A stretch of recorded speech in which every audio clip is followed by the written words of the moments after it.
চলো আজকে আমি বানাবো নিম পোলাও। নিম পোলাওর জন্য ভাত নিয়ে নিয়েছি, আর নিমটা চলো ভেজে নিই ফটাফট।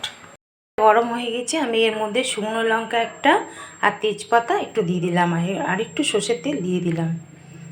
তো এর মধ্যে আমি দিয়ে দেবো নুন হলুদ, নুন দিয়ে দেবো। তো এবার আমি দিয়ে দেবো নিম পাতাগুলো। নিম পাতাগুলো দেখো কত ছিল, আর কোটিসখানি হয়ে গেল। এসে এর মধ্যে আমি এবারে হলুদ দিয়ে দেবো, অল্প একটু হলুদ দেবো। তো এটা ভাজা ভাজা হয়ে যাক বন্ধুরা। ভাজা হয়ে গেছে, আমি এবার ভাতগুলো অ্যাড করব।